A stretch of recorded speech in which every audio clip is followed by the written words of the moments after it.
Football? Soccer? You play it with your feet. Reading between the headlines. Soccer? But it's really called football. Soccer? Hey, welcome to Reading Between the Headlines. We're here. I'm Asaf Nisim. I'm your host. And today, I don't know if you could see next to me this handsome fellow over here. My special guest, Clayton Twiddle. How are you, Clayton? Hey, Asaf. I'm good. You're Thank good. You so look much. good. So if your feeling is and sentiments are consummate with your looks, must be in great shape. Not to be vain or anything, but yeah. Of course not. But yeah. So today we're here. It is called Reading Between the Headlines. We will be doing some reading between the headlines, and today's show is focused around two games in particular. Why two games? Anyone might ask. Two games because we're two fans, and we are two fans of two teams, and we watch those games. And I can't watch every Premier League game for you guys, so at least whoever's feels like watching, I can watch the Chelsea game, and I can have a buddy on that watched the other game. You probably watched all the Premier League games. You might have watched all. I tried to watch as many as I can. Exactly. It's been too good recently. Yeah, that's true. Well, for you, but for me, actually, it's pretty easy. It would be easier to not watch. That's where I'm at. Yeah, it takes physically, all the fun out emotionally. of it, though. Yeah, exactly. You have to.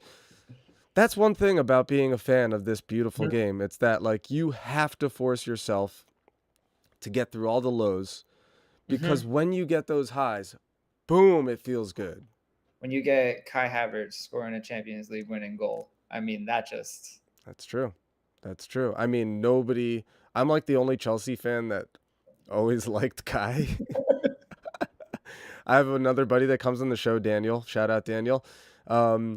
He hates Kai Havertz, so he was so happy to see him go. Although he did score recently for Arsenal, maybe. Yeah, he's a polarizing figure these days. You know? Kai Havertz, yeah, polarizing.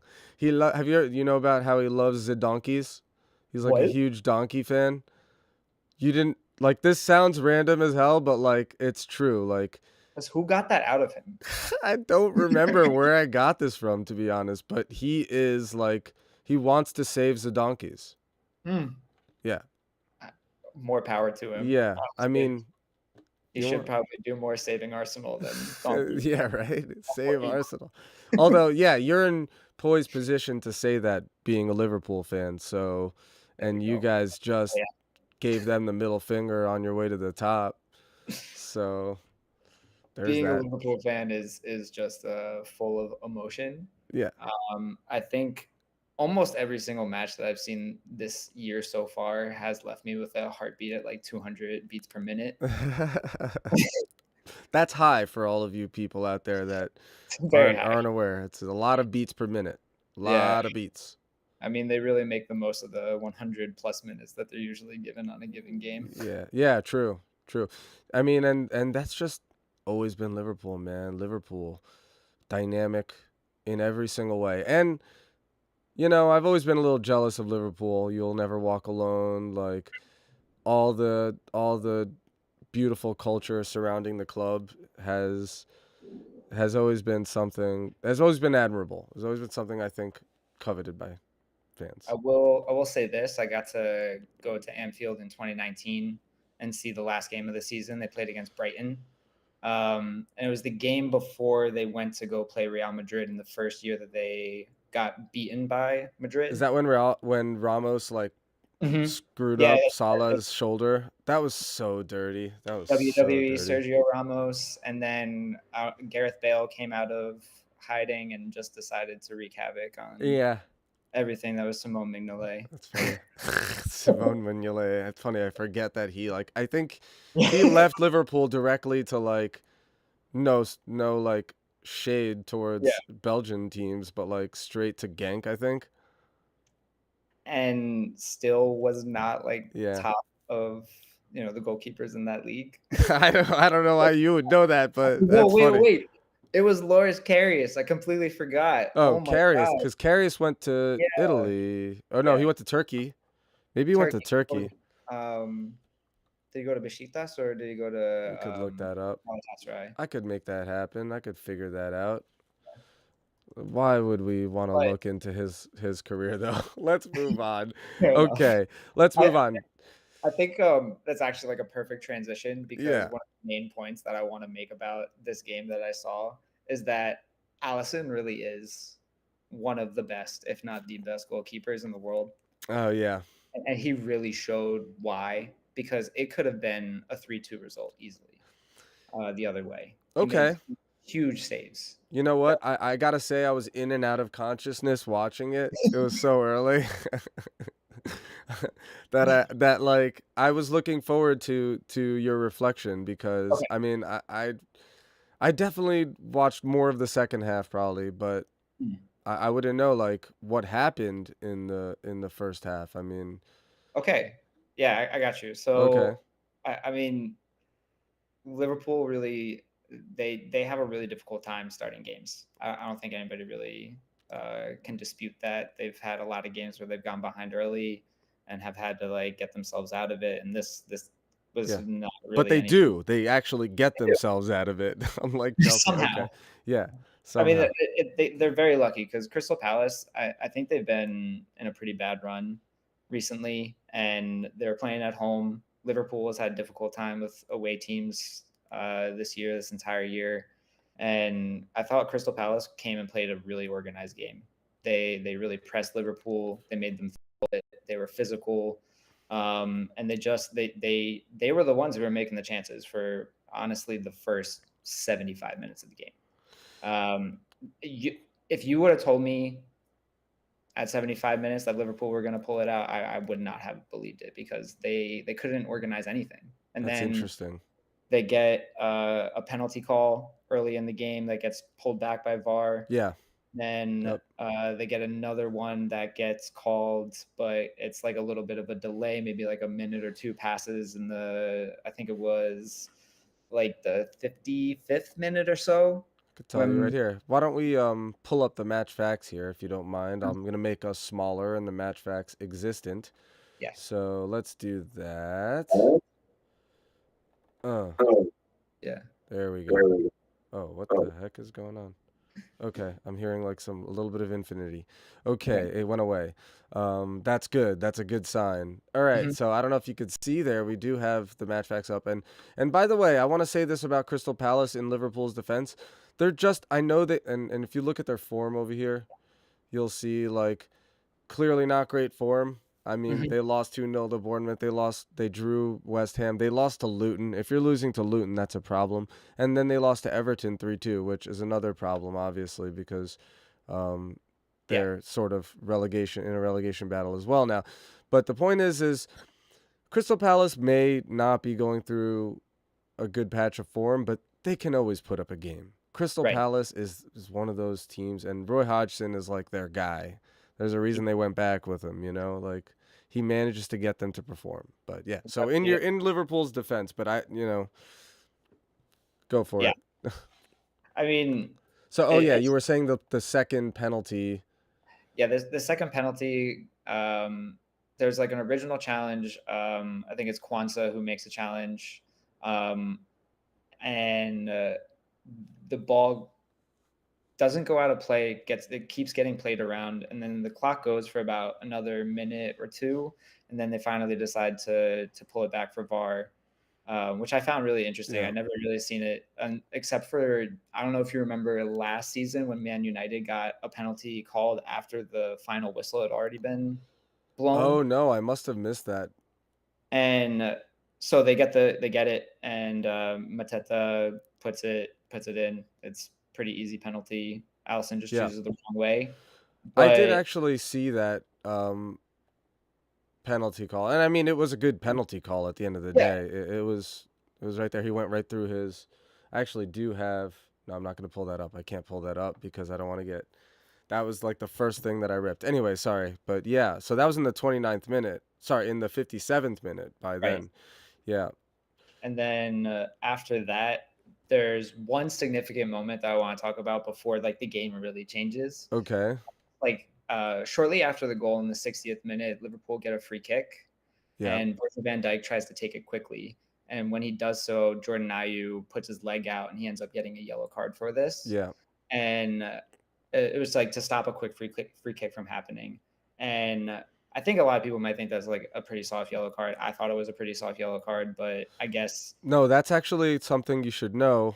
Um, at the beginning of this season, and this often happens, like at the beginning of a season, whatever, like there will be a referee advisory that might go out, and that's one of the things. And I gotta say, as a referee, like that kind of annoyed me that they never ever gave like when people it's actually considered it's its own code it's for like not misconduct. quite denying a goal scoring opportunity, It's but not that, but it's like stop. It is stop or encroaching. It's encroaching on free kick yeah, basically within the 10-yard allowance, and or deliberately moving towards the ball that is being played right. from a free kick from within the 10 yards allowance.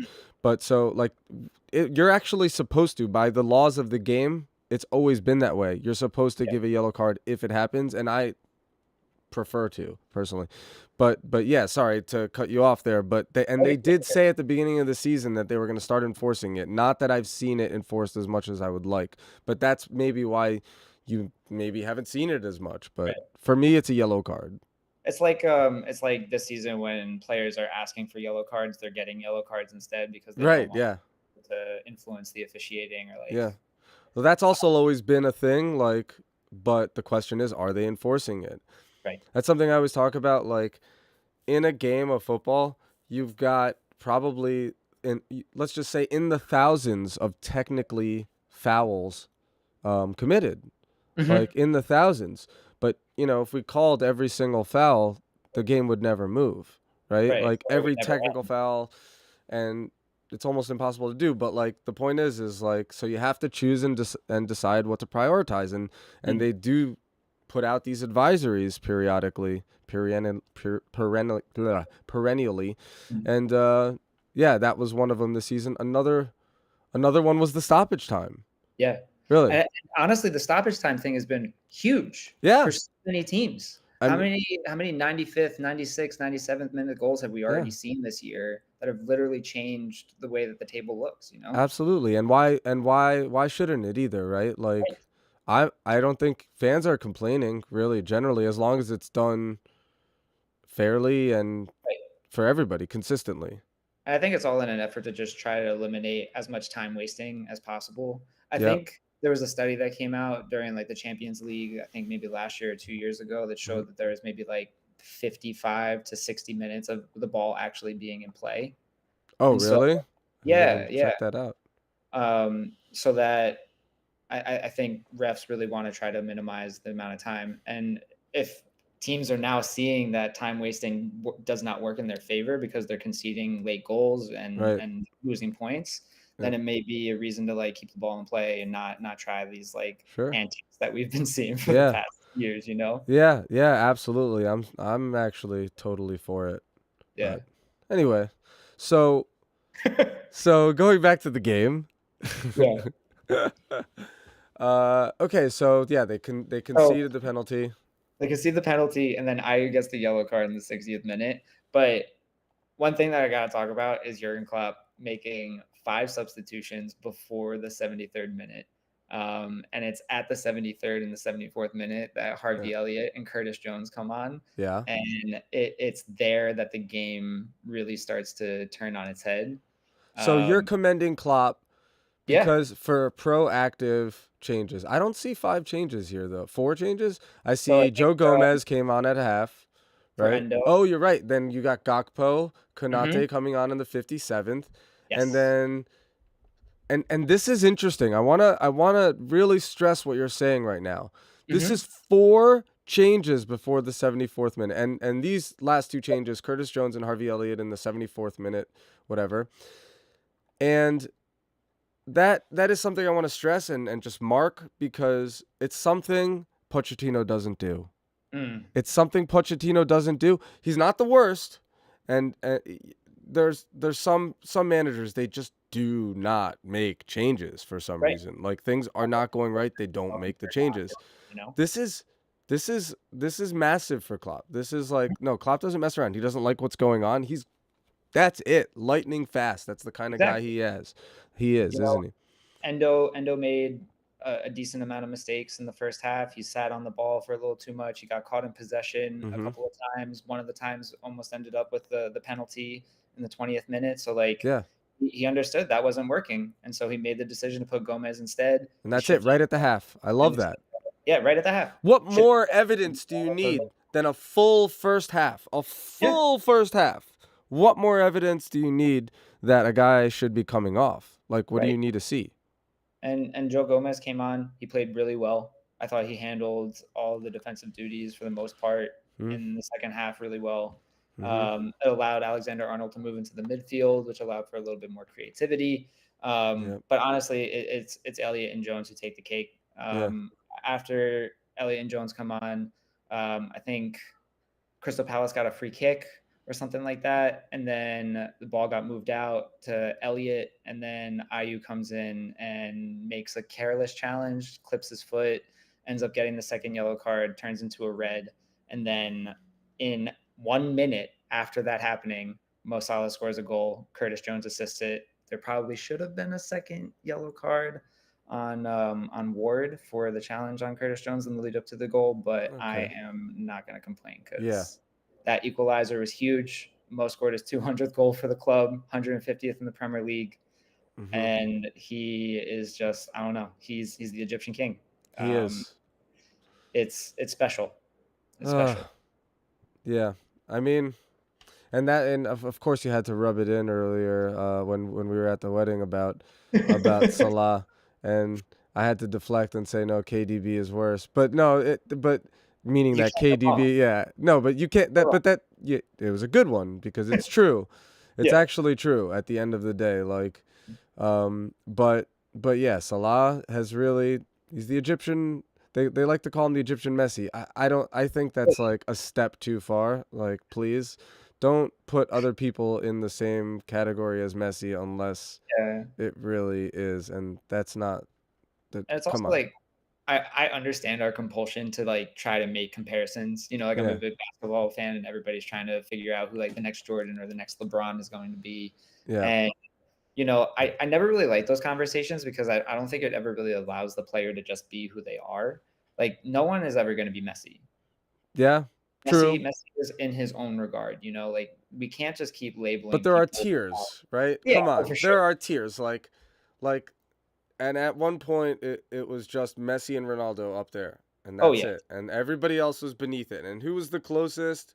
Hmm. Chopped and changed, maybe Ibrahimovic at one point, maybe this guy, maybe whatever. But like, there's Messi and Ronaldo. Now, if you Right. want to come and talk about like other eras, you can bring in Maradona. You can bring in Pele. Pele, right? You can bring in maybe that's where it ends for Yeah. that tier, right? Who else? I mean, maybe Zidane.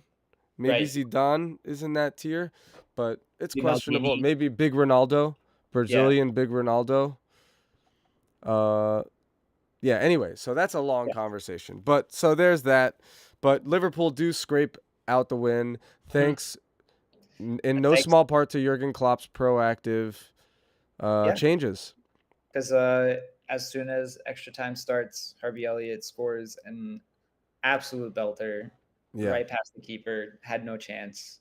And for some good reason, kid.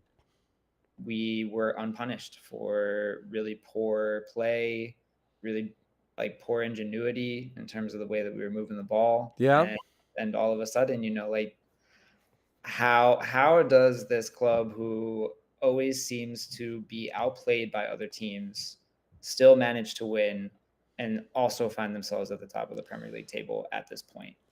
It's that's really interesting. And I got a question for you because you can go a couple ways with it. You can say like, okay, I'm concerned. Like I'm concerned about the fact that we're just scraping by these wins and like the performances aren't always there. Yeah. Do you feel like sometimes the performance is there and Liverpool is electric, like the electric Liverpool that has it been there this season?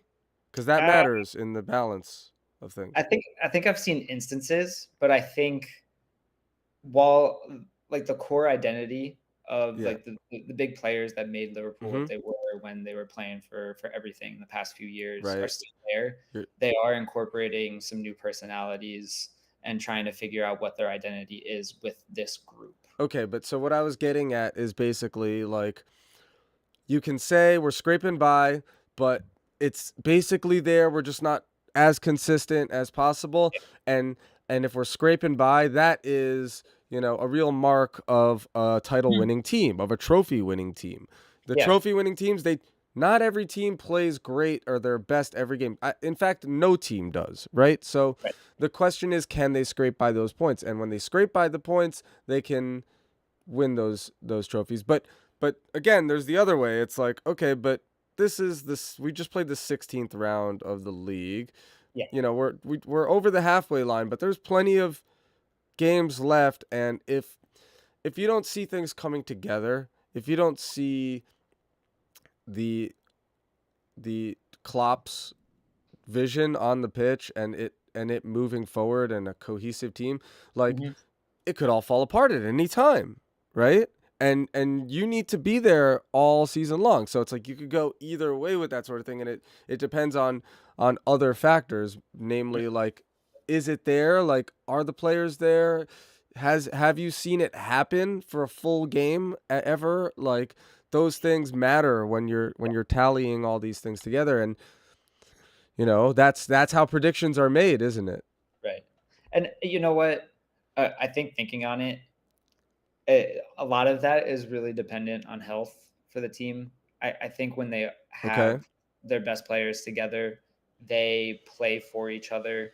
I think even right now we're missing out on Jota. We missed out on McAllister this Right. past week. We're missing out on Andy Robertson for the last couple Right. of months.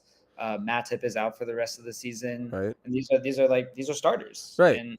And I think we have them back that they could come back together. But if we keep getting these like little injuries, especially during December, which seems to be full of fixtures, it's Yeah. really a ripe time where a lot of players Mhm. go down. Yep. Sure. So I think if they're able to stay together, that they have shown me enough Mhm.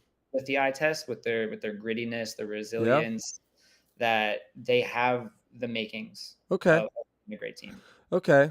and It's pushing. interesting. Okay. I mean, I would sort of argue at times, and this is something I've been thinking about with Chelsea lately in terms of the injuries. Obviously, they've had major injury problems, Yeah. but I tend to think like that's baked into the cake. Like the best teams have the depth, and the most prepared teams have the depth, Mhm. and that's also what goes into that tally. Because True. the injury thing is like luck, right? The injury because Yeah, you can't really yeah. forecast Yeah. injury. Sure, and it's like exactly. So, yeah, you could have like a really lucky season where barely anybody gets injured and win the league because even without the depth. Like, I mean, look at Leicester City. I mean, I can't remember exactly what their injury situation was there, but Mhm. suffice to say that if they did have injuries to key players, there's Right. no way they would have won the league. Like for large periods of time, they needed everybody there. But again, like Yeah. yeah, so So I think based off of that, in the beginning of the season, Liverpool's like front three or front five were working interchangeably mhm, and scoring goals really well. I think now they've come up a little short. And one of the things that really shows me a lot about this team is that in the last 3 games, we have not gotten a goal out of one of our strikers or one of our wingers. yeah, We've only gotten goals from defenders or midfielders, and that was right. something that was almost completely absent last year, and really, I think, really affected the way in which their season went. I Well, you mean, think that's a good thing then? yeah, I think that's a great thing when you have everyone contributing. Like if Virgil Van Dijk is able to come up with a huge goal that changes the Yeah. tide, like Harvey Elliott coming off the bench and scoring a winner, Yeah, or I mean it's important, but I almost sorry to cut you off. I kind of always argue, and it's part of my argument. So for some Chelsea things, but like I kind of I think it's great to have goals from everywhere. But if you want to win the league, if you want to win competitions, you got to have that number 9 that's pumping out 20 goals, 15 goals, let's say yeah. minimum, 15, 20. And I think that is a contentious topic in itself with Liverpool because Well, they had Bobby Firmino for a long time, who wasn't a goal machine, right? So, but they but only won one league. right, they only did, but we also were about 1 point short Right. on 2 different occasions. But if you had Sergio Aguero, it wouldn't have happened, would it?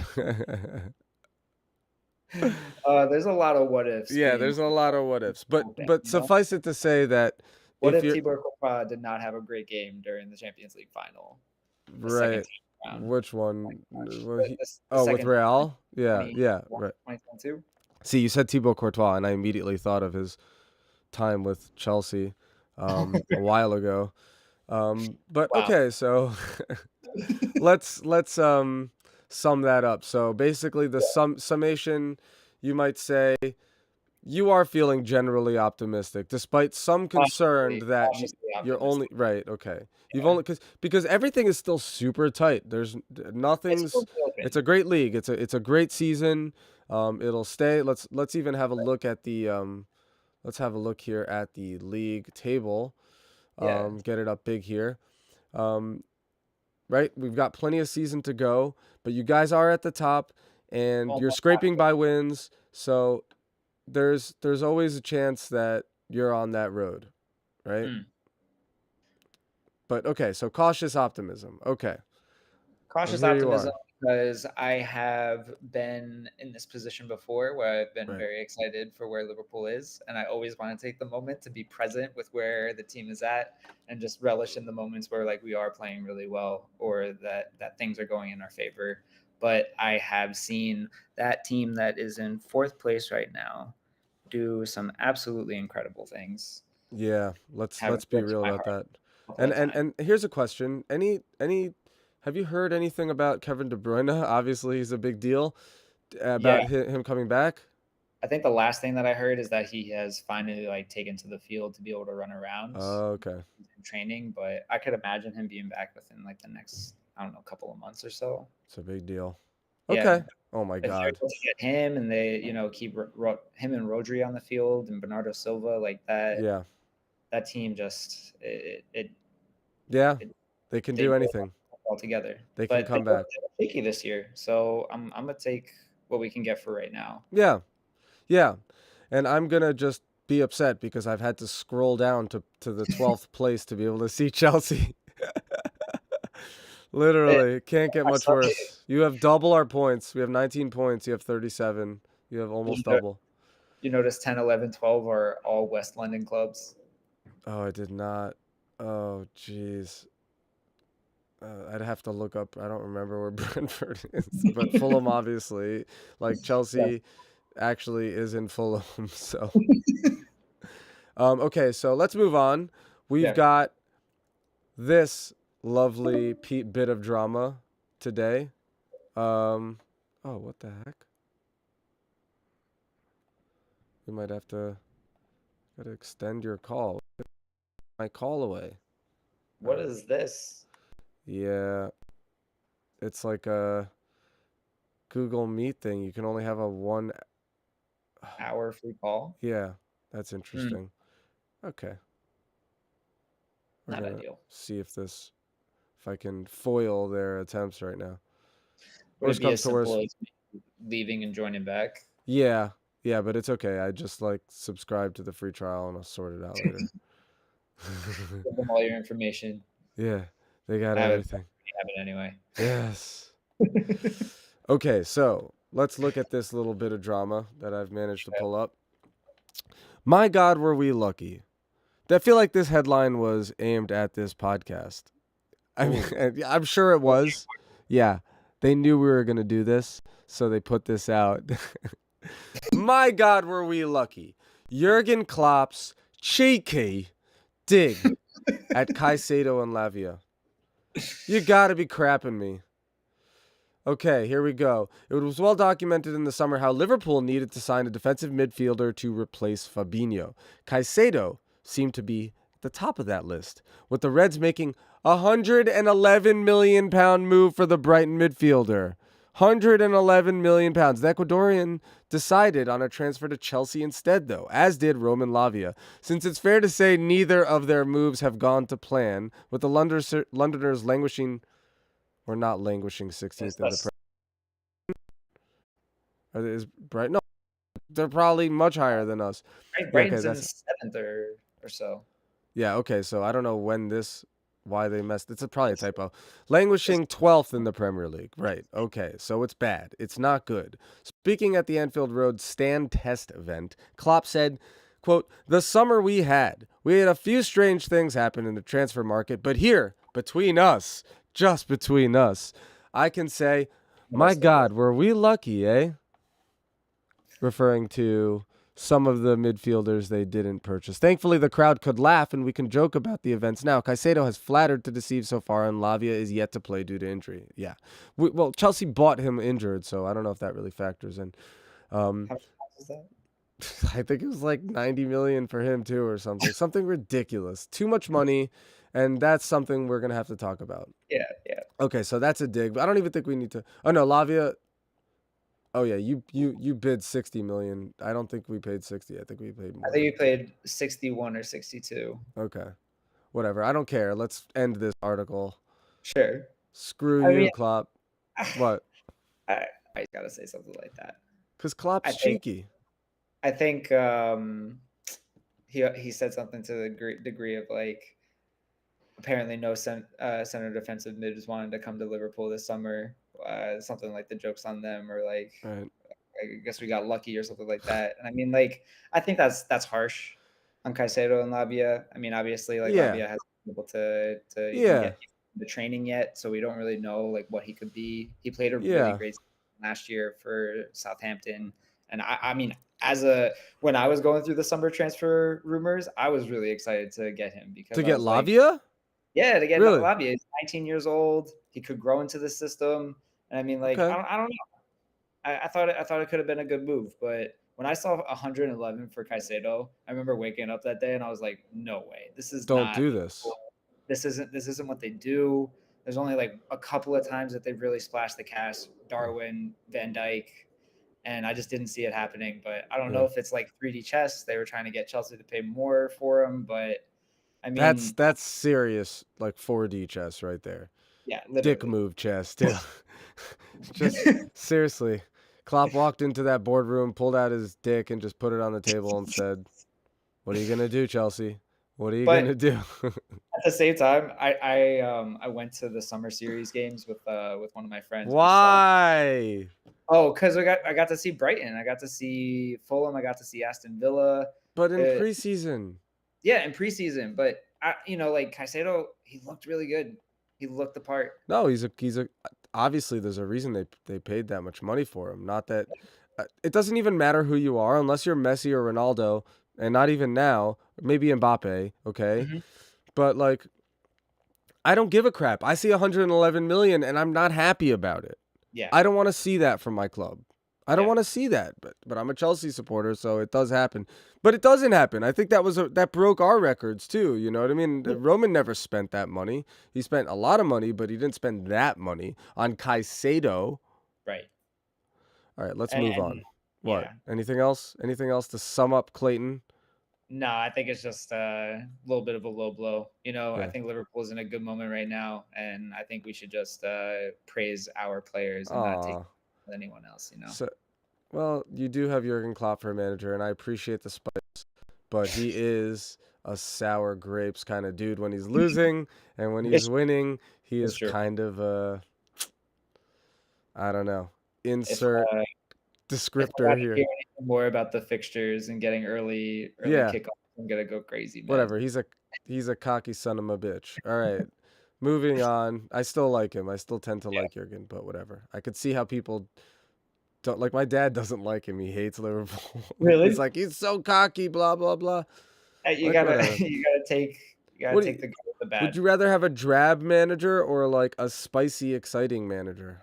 Would I rather have like Eric Ten Hag, or oh, actually no. Would I rather have like Ancelotti? Ancelotti, right? Ancelotti, or although Who's Ancelotti's like such a great manager that it's just he like is, I but want he's all Ancelotti. business, man. He's just like you look at him on the sidelines, you can't get an emotion out of Yeah, him. Where it's like like Klopp is just Ancelotti like, or Conte. You know what yeah, I mean? I don't. I'm trying to get into. This is about entertainment. At the end of the day, it's about entertainment and emotions purely. right. That's it. And you see after the game, especially after home games, when Klopp goes up to the crowd and like revs them up, gives them Yeah, some bumps and eggs them on, like they really love him. yeah, They got a yeah. Oh, song they really do. He does the do.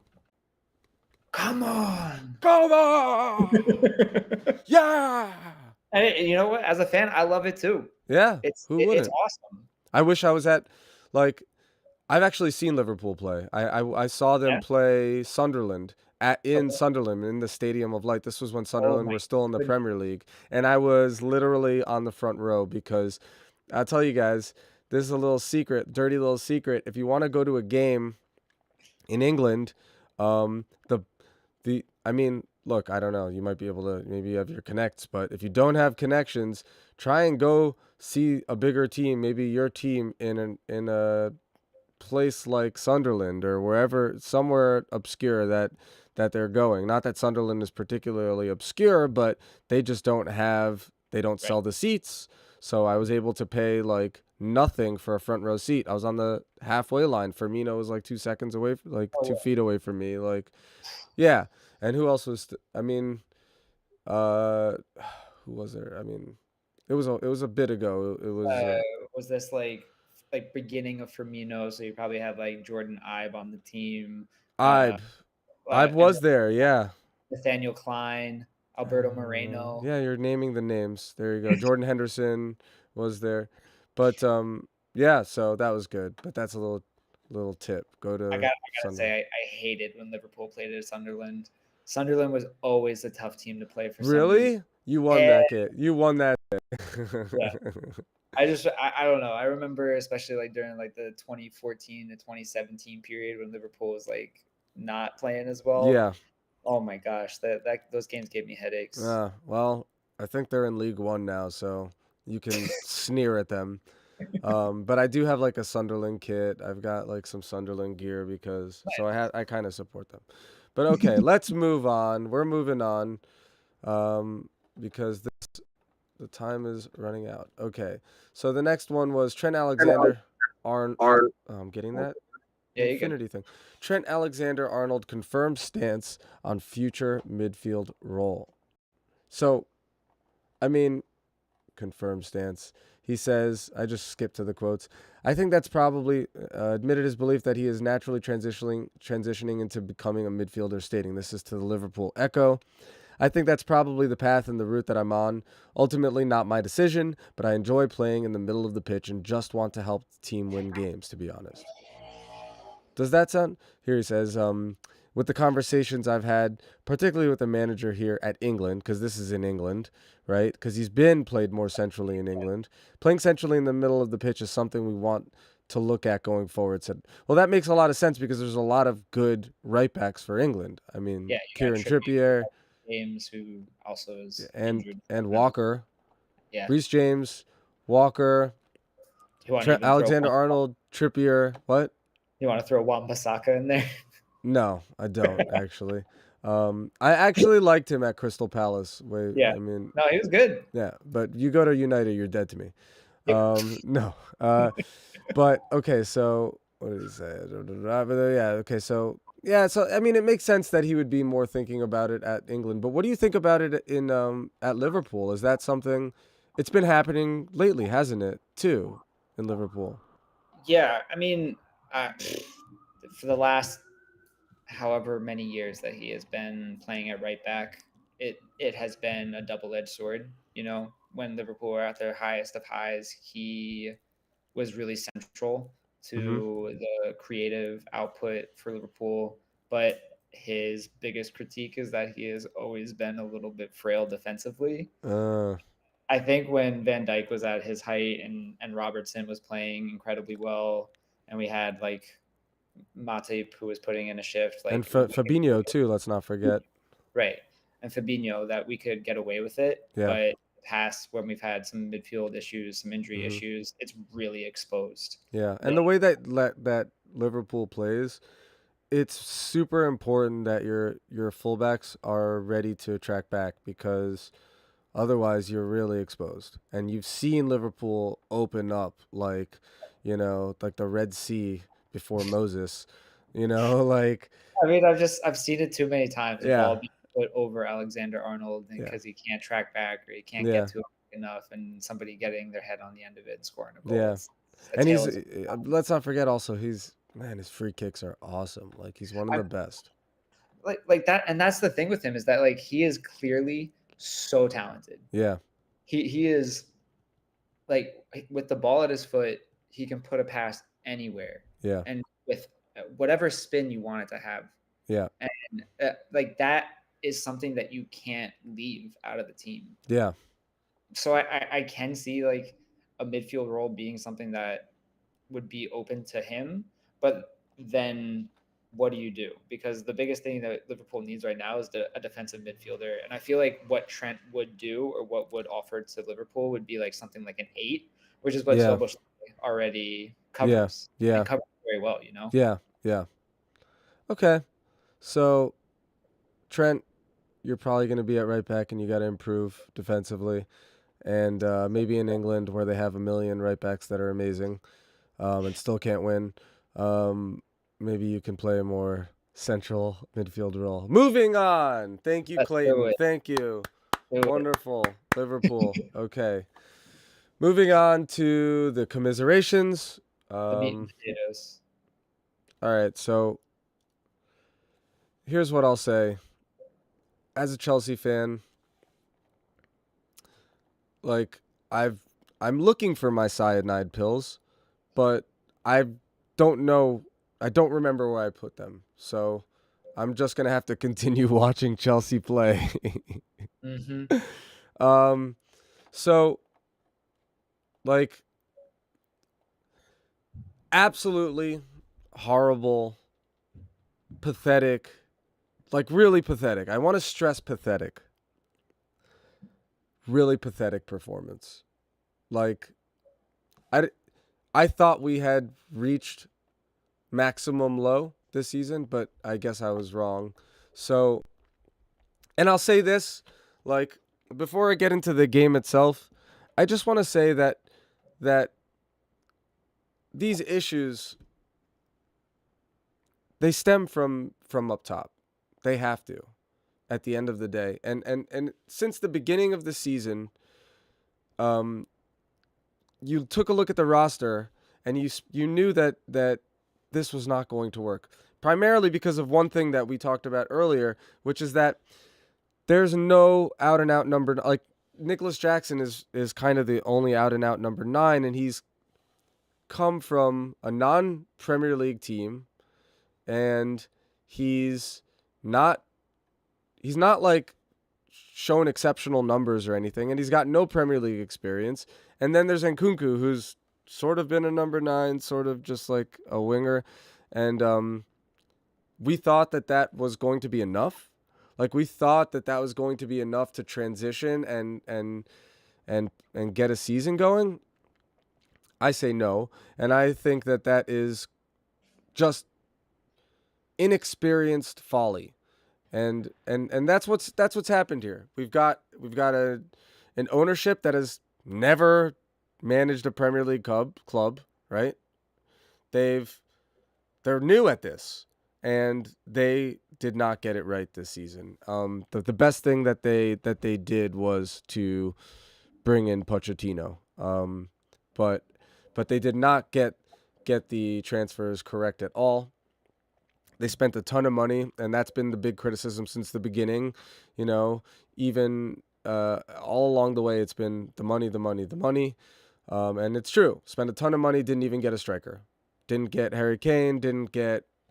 And I always say you need either an exceptional... To win the league, to be really competitive to win the league, you need an exceptional out-and-out number 9 that's from any league, or a really good Premier League experienced, proven number 9. And if you don't have those two things, you effing up. Okay? Again, injuries. Like there have been, you could say a lot about injuries. And this is a huge contributing factor to Chelsea's poor season. Yeah, sure. You have Nkunku. Yeah, it might have been a different story. You have, for me, Trevor Chalobah. It could be a different story because, as we'll talk about, Disasi is a disgrace. Complete disgrace, Axel Disasi. Sorry about it, buddy, but complete disgrace defensively. But that's baked into the cake. If you mess up, if you don't have the depth, and you're blaming things on injuries, then it has to stem back to you just didn't get the depth. So there's that. Anything? For me? Yeah, I don't know. You were gonna say something. Please. I've been talking the too injury long. list is substantial, man. It's substantial. It is. And I think that is something to say with Pochettino is that when we were talking about this, like he hasn't had his best 11 for the entire season. Yeah, but for some reason he keeps picking stupid players sometimes, which makes me. That's like a thing against, like, again, Disasi just doesn't make any sense at all. Okay, go on. So he's not had an 11 to pick. Yeah, a consistent Chelsea one. have bought a ton of players, and so like they're still trying to like figure themselves out at this club with a new manager, with a new management group, and this is whose fault is that? There's growing pains, right? Because like you come off of the heels of playing this like absolutely gut busting, rip roaring game against Manchester City, where you see and you're like, oh my goodness, there's something there in that team where they can like produce something. Sure. And they can bring it against like the big teams, but in a point of transition, the biggest tests are not against the big teams. Dude, I don't even take. See, the thing is, you're right to point out that performance against City. Yeah. We looked very good in that performance. We looked like we should have probably edged out the win in that game. Yeah. And we didn't. But there are buts here. It's because that was a weak City. Obviously, they've fallen. They've been falling since that game, since before then. So, for me, it seems like the past couple of years when they've been going back and forth through managers. So from Tuchel. What? Tuchel and Graham Potter and to Lampard. To Potter, back to Lampard. Yeah. And I think like all of the players that are a part of this team, only a few of them are really chosen by Pochettino. Sure. And so like, but he came in with that. That was all baked in the cake. I think it's all baked in. Pochettino, you come in, you got to. And look, I'll defend Pochettino as well. I think it does come down. I think he's making mistakes now only after the administration has really, really failed to do their part. Failed to bring in. You can't bring in a bunch of young players and even some more experienced players, but that aren't from our league, too. Like they're just not. There's nobody there. Like, and really hope that Thiago Silva exactly is the biggest voice of reason. And he is. He's great. Yeah. He's the best center back ever, in my opinion. But and he's still doing it at 39. Yeah. But and he's amazing. But he had to be rested last game. And whatever, people get rested. But no, he wasn't gonna do it. He can't hold this team together alone. Right. And there's nobody else there. Everybody is young, inexperienced, no Premier League experience. It's not happening. And that's the administration's fault. I hope that they will stick with Pochettino. Yeah. Because I think he's a gifted manager. Absolutely. I think his time at PSG is a fluke. I think the amount of personalities that he had to deal with on a daily basis there really made it hard. I think the management group there also made it hard for him. So I hope that they stick with him because I think they got something really good. And if they can ride this out, which is something that's been rather un-Chelsea recently. Yeah. I just hope that they stick with him. It's actually been, and I do too. I agree. I think, and I'm gonna go to this.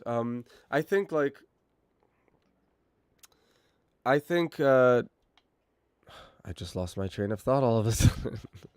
Pochettino Well, sticking no, around I for. definitely want him to stick around, and I think the mistakes that he's made really are because he's forced into a situation by the administration, Mhm. forced by not having, like, okay, so if he decides, things aren't going well, I'm going to chop and change a player, when their form drops, like a particular defender that I don't like, you know, if he starts chopping and pulling him out, this, let's say Disasi, okay, Right. let's say he agrees with me. Disasi's form was really bad in a game, and but he also at the same time wants to not be chopping and changing his back line. He doesn't, and there's more to just the in effect what it is, but it's like the press, the chaos that it just The inherent. conveys Yeah. chaos when you're changing your back line all the time, and he still is kind of changing it all the time. In some things you could blame suspensions and injuries, of course, so that can't be attributed to chaos. But yeah, like he doesn't want to be doing that, and so I can get that balance has been difficult, and he hasn't had the players to make that part to make that job easy. So but again, he still keeps making the mistake. Like again with Disasi, like he is totally unreliable. He he's a liability on air balls, big time. He does not clear air balls. If you watch the guy, he's supposed to be a big, powerful presence. No, he doesn't do it. And he's also very slow. He doesn't run fast. So like in 1v1 situations, I just get nervous immediately. He's he's not up to snuff, and and Pochettino keeps playing him. He dropped him one game, and I thought that was the end for Disasi. I was like, oh great, he's dropping him. No, he came right back. And I thought he was better on the right when he had less responsibility. When he has more responsibility, waste. Terrible. I hope he never starts again. I hope it's Badiashile and Thiago Silva. And I promise you, if it is, things will change. Badiashile, Silva, and maybe Chalobah eventually, because Chalobah is really seasoned. He's been around. He won that Champions League. Tuchel tried to bring Chalobah to Bayern Munich for a reason. The Couldn't do kid it. is legit. And what kid plays with such maturity? Like, he is a How mature old is he kid. now? He's like 20. Chalobah. I don't know how old he is now. It's a good question. I should look that up. He might be 23. He could be younger. I think he might even be a little older. Let's find out. 24. Okay, he's 24. I mean, that's still, he's But he's still young. been that way. Like he's like when Tuchel relied on him when he was like 22, 21, whatever it was. So there's other options, but there's more options now, and he's not. I would replace. I would put Colwell in, and I'd put when Thiago Silva isn't available. I'd put Colwell and Badiashile and put Kukurea on the left and James on the right. Yeah. Why put Disasi in there? He's just been a failure, an utter failure. Okay, dogs are going off. Sorry about that. But What so I blame him for that, but I also blame really the administration for that. Go hmm. on. What do you think was the biggest thing that was missing for them this game?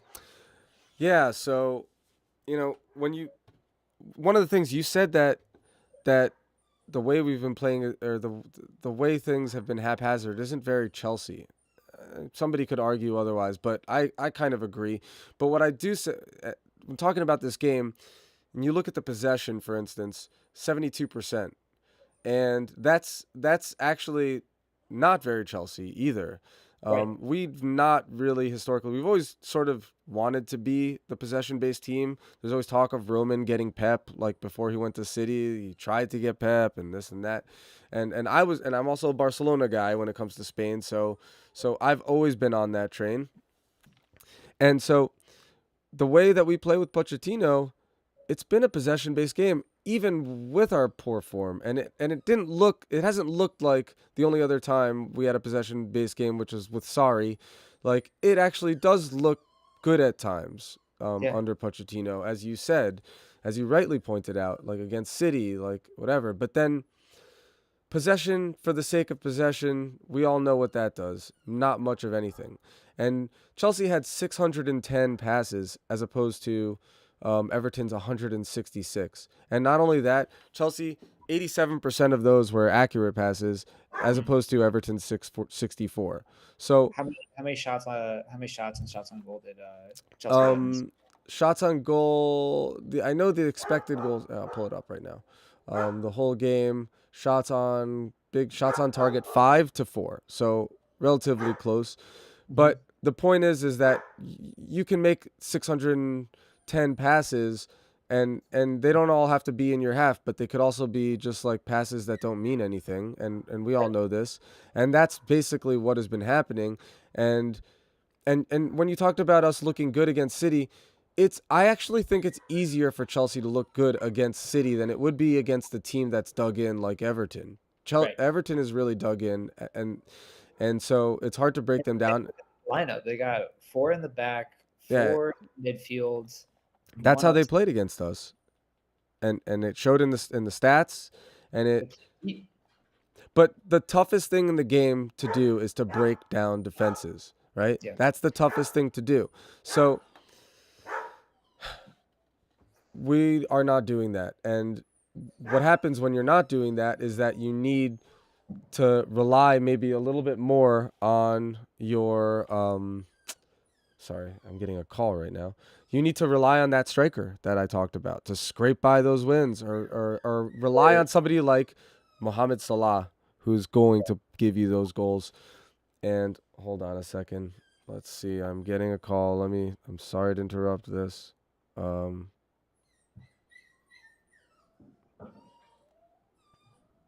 Okay. Hold on. I apologize. I really apologize. Okay, I'm gonna go 1 second. I'll be right back.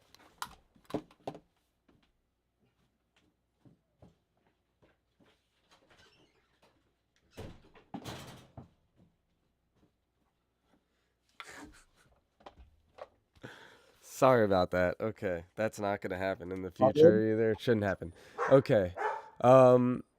So again, I think it wasn't starker than in that Tottenham performance for me. A game that we won. It couldn't be more obvious how poor we are as a team. Like, we're playing against 9 men who are, again, dug in, except they can't technically be dug in, so they play you talked about this too, a line all the way up to the halfway line was their back line, and then their keeper was playing sweeper keeper, and we could not time a single frickin' pass. That's with Nicholas Jackson, Sterling, the boys on the pitch, not the broya that we had today in Mudrick, you know what I mean? Like, that's with the boys, supposedly the boys. That's what the administration gave us, and they could not do it. It's like I've refereed Sunday league games that are better than that.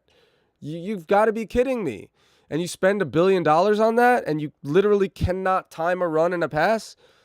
That's our season, okay? And regardless of when we look good against a team that's City that's going to open up and come at us and whatever, we're going to look like that. And that's not going to win anything. That gets you 12th place. So, yeah. And oh, sorry, go on. No, I mean, I think something that also needs to be said is that they really played Everton at the wrong time. Like, the way that Everton are playing right now, they play for each other. The 10-point deduction that they got, Yeah, it really is pulling them all together, and they've pulled together really good performances back to back to back in the last 3 games. And amazing. they look like they're a team that wants to play for each other. Yeah. And so Chelsea just got them at the wrong time. Oh, they didn't have that, yeah. And Chelsea don't have that. I mean, I think they like the manager. I think they appreciate him, and maybe they do want to play together, but they just don't have it. They don't have what's needed.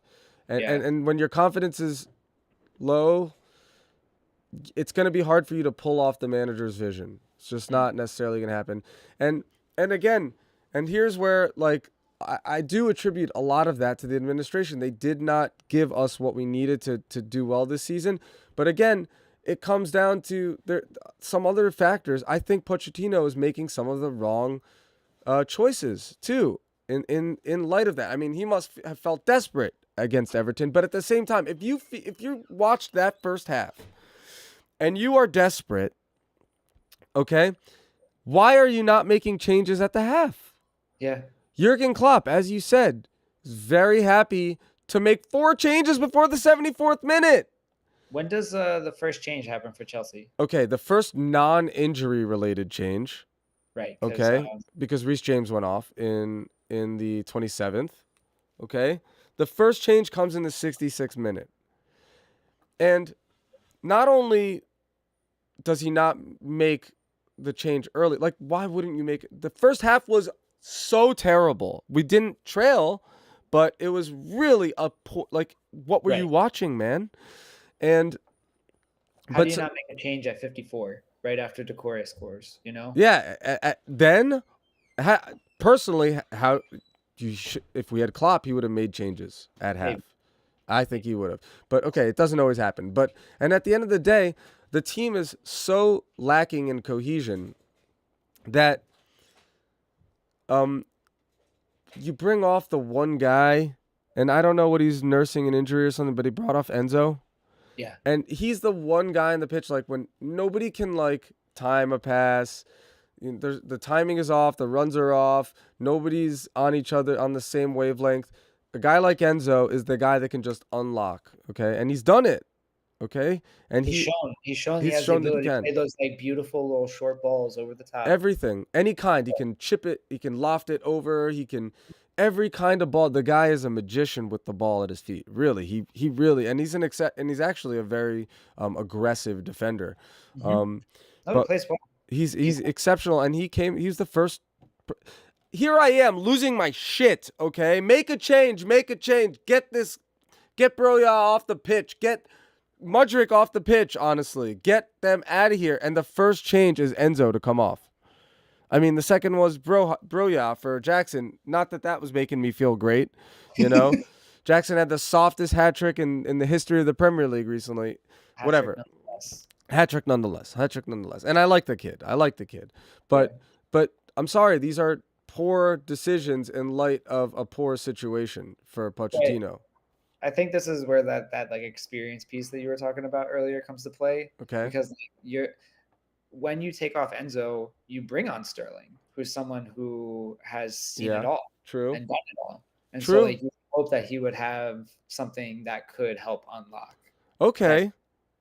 That's a good argument. Go. And then for your striker, you bring on Nicholas Jackson, who is really, I mean, blistering speed. Yeah. Always seems like he could be one of those people who's like right place, right time. He just has a really hard time with finishing. He likes to run onto the ball, but he doesn't have what he's missing so far. And you know, he if he picks the ball up, if he gets the ball in midfield, he could turn two defenders, no problem in space, but like in tight in the penalty box, especially within 6 yards, he always loses it. He doesn't have the best touch. Yeah. I don't know. But you're right, and that's a good argument, and I thank you for that. You got anything else?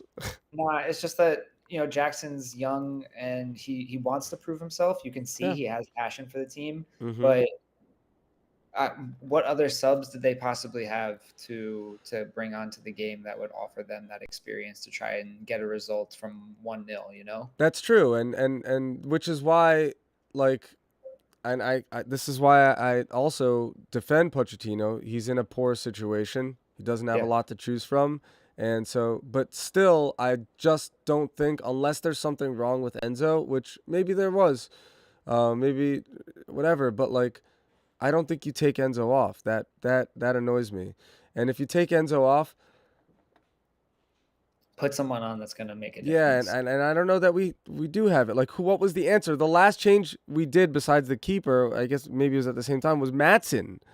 That's like, I'm here, we're head underwater, and it's like, okay, what do you got, Pochettino? Maatsen. I would bring on Thiago Silva before I brought on Maatsen. Okay? He can score goals. He can score goals, but he can... I would have taken off Desas. He never would have gotten on the pitch for me. I would have taken it. So, but I do hear you, and that is a good point. And you used my own argument with the experience, and and Sterling has been invaluable Yeah, because of that experience. he's a mixed bag, you Yeah, know. yeah, There are no, but games where he comes on and he makes a huge difference, and there's other yeah, games where he seems a little bit lost. yeah, he's an exceptional player for me. I think he's very good. I actually do think he's one of the best natural wingers in the league. Um, like the way that he just like from standstill Mm-hmm. to go, it's just nobody Is can zero stop him. 60. You can't stop him with one person. Just not possible. Just not possible. I don't know if you ever seen the F2 like freestylers, like they're like tech footballers, do all the tricks and stuff. But they did one episode a while back with Sterling when Sterling was at City, and they tried to defend him, and it was like, no, No way. you're just not. There's just like that first few steps. It's just impossible. Impossible. He's gonna get half a yard on you, and it's finished. It's I a mean, cross in. It's whatever it is. I remember his early days at Liverpool, and like he was just such a raw talent. It was Raw. so much fun to get to see him get How his much start. better has he gotten like since then? Like Incredible. what did Pep do to him? I mean, geez. I Pep mean, Pep is king. with City, you wonder really how good those players are because everyone is so good, Right. and so like Something in everyone the in some system. ways is a beneficiary of it, Yeah. right? Yeah. But he's exceptional. Yeah. Raheem Sterling, like for England, for Chelsea, Yeah. he plays. He's got his skills. But yeah, it is interesting with Pep. Like you always feel like he could chop and change. Obviously, you mentioned, and it's true. KDB eventually that him not being around seems to have taken its effect. But you almost feel like one game, 2 games, he could chop and change things no problem, and the system just prevails. Right. The culture, the football, the system prevails, and that's what it is. And with Chelsea at the end of that game, it felt like you could have another 20 minutes and nobody was scoring. Like we were not going to score. It was the same kind of disjointed th- experience as watching them face 9 men against Tottenham for me, and it was never going to happen. And so I was just waiting for it to be over. Obviously, they got that second goal in extra time, but like I was waiting for it to be over. I did not feel I was streaming myself, so I wasn't going to stop. But Mhm. if I wasn't streaming, I might have shut it off because I knew they were not scoring. I knew they were not scoring. Yeah, it's frustrating. So that's how I feel about that. All right, so that's that game. I don't feel very optimistic. Hopefully, something happens in the transfer window, which, as you could see on this headline, Mauricio is. To be fair, they're making more out of it than Pochettino made out of it in terms of talking about the transfer window. But if he's talking about it at all, it's Yeah. on his mind, and they're gonna have to do something. They've been talking about Aussie men. That you know, again, I go back to what I said before. It's either you get an exceptional proven talent in another league or a very good proven talent in the Premier League. But and I don't think necessarily Aussie men What I fills think that. really messed Chelsea up? What's that? Ivan Toney's ban. Honestly, I think he would have gone to Chelsea, and I think he would have been pretty decent. He is that proven Premier League. Although the thing is, he only did it one season. But Yeah, but yeah, I he I passed the I eye would have. test. No, he plays. He plays really well. Yeah, I would have taken him over Jackson to start the Yeah, season. Like, give Jackson the season second fiddle to Ivan Toney. No, that's what Jackson was supposed to be for me. He was always supposed to come, be second fiddle, play all the cup games, be an maybe energy guy. play for if there was an injury for like a little bit, but not like a hamstring or ACL, whatever it was with. I think it's hamstring. Like not a half the season situation. Have to step up and be the main guy with all the pressure. And he's Right. been handling it fairly well for his age and whatnot, but no, he not ready. And you're right, Tony. That was supposed to happen. Maybe that was a big thing. Maybe they put a lot of stock into it. It was hard to know from the outside, just looking at rumors and articles, right? But maybe they did put a lot of stock into it, and when that didn't happen, didn't materialize. It's just like when I hear a name like Osimhen, Yeah, that's gonna call for a fee that is past Caicedo's, you think right? so? That good, eh? Have you been following him? I mean, I mean, he's exceptional, and I think right now, if other teams see that Chelsea are willing to pay that kind of money for Caicedo, then they could ask for more, right? Yeah, absolutely. And that's another reason why splashing that kind of cash on Caicedo and not like a huge superstar brand name that's going to sell t-shirts, whatever everybody knows, then you've obviously you've showed your hand. Right.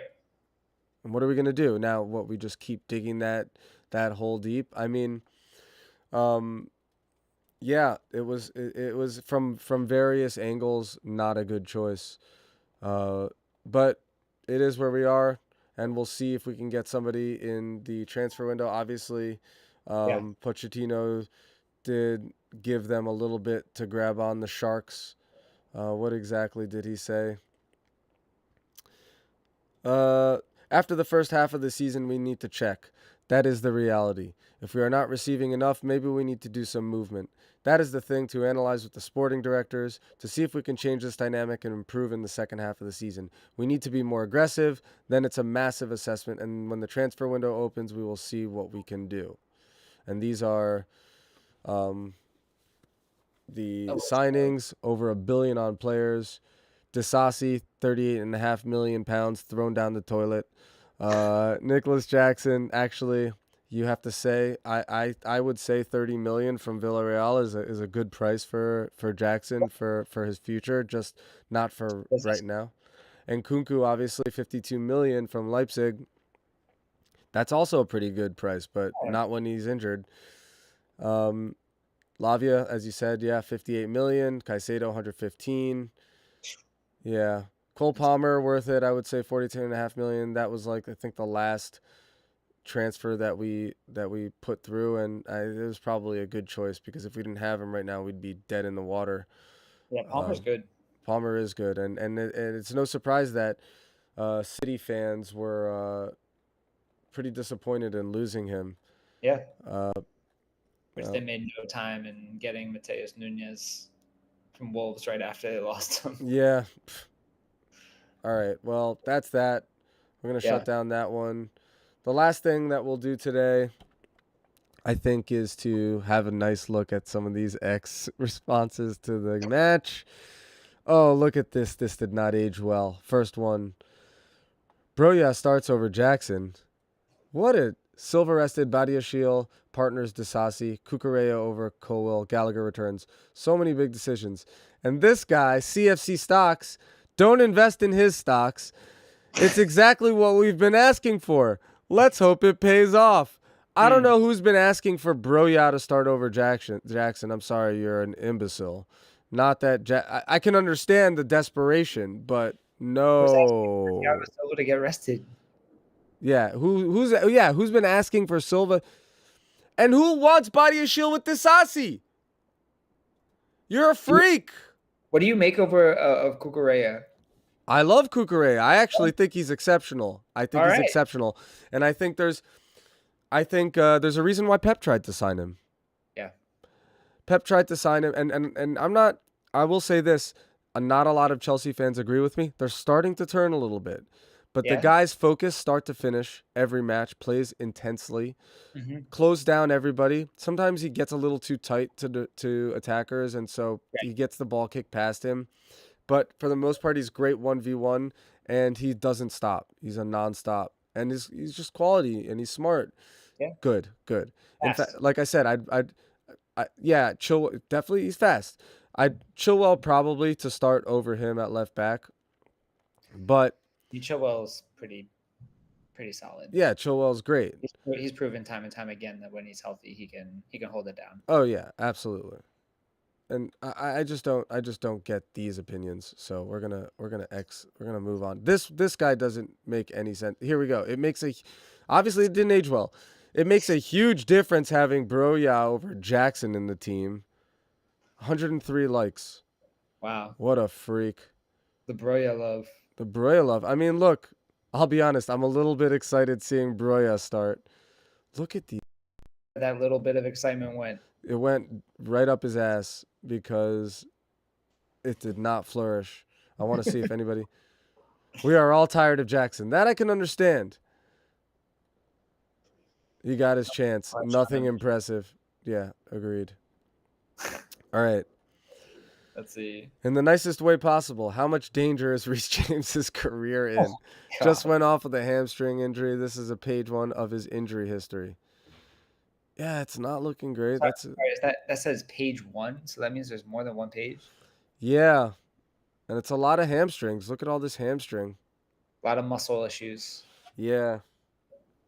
At least he doesn't have ACL, but Yeah. still, like, I feel like those muscle things and tendon things, like, they just always come back really annoyingly. Yeah, and I mean, I feel like guys are definitely pushed to get back sooner rather than later. I mean, like, what's the turnaround time for an ACL now? It's like 4 to 6 months. That's true, but they got them stem cells, bro. That's true. All right, Moises Caicedo is absolutely top. Great so far today, and his performance have been steadily improving. Makes me smile. I don't know what they were watching. Swear you will never see Moises Caicedo on the pitch, and he somehow gets the job done. Love him. I like That's him, but no. I mean, here's one thing that's true. Robert Sanchez with a top save on McNeil. I mean, he is an exceptional keeper. He's a little too confident. He gets himself into trouble trying to, like, be cute at the back, but generally he's coming out and slapping balls. He's coming out on free kicks and corners, and he's confident, and he's got a real strong hand, yeah. both hands. So yeah, and that save No, was he played exceptional. really well for Brighton last year. Yeah, For the time that has been the rise of Brighton, yeah, he that's was true. pretty instrumental with them. Yeah, I don't see how people thought good end to the first plus start to the second half. No, what the hell are you watching? There was nothing good about that first half. Nothing good about it. Doucouré under No, Sean Dyche this that's season. real. That's real. That is real. I've always liked Doucouré though, since he was Yeah. at Watford. No, he's a Talented, presence. talented. He's been striking the ball like crazy. Yeah, yeah. Good for him. Abdoulaye Doucouré. That is all true. A view from the Bullens. This is funny. Could someone please just burn down Chelsea Football Club? The tweets are going in a different direction, Clayton. It's the dog in the house that's on fire that says this is Yeah, fine. this Right? is fine. Football and Chelsea used to be an escape from reality. Now I use reality to escape Chelsea. This is depressing. Bad to worse for Chelsea. Goalkeeper Robert Sanchez is replaced by Petrovic, making his first appearance for the club. Yeah, but that was already in the 84th minute or something. Like, why are we skipping there? There's so much more Yeah. diarrhea in between. Any Cue the Chelsea meltdown on X. Was there genuinely any Chelsea fan out there that didn't see this result coming? Yet another Chelsea performance, which leaves me thinking about what Didier Drogba said back in April. I no longer recognize my club. Oof. Damn. Harsh. That's a cool breeze down the spine right there. Oh, this is nonsense, though. This I is mean, I my don't know. last match watching Chelsea. But oh, come on. It's not I don't- Pochettino's fault. Although, again, he's making some mistakes. But it's not Pochettino's fault. The club didn't give him what he needed. And now we're in this mess.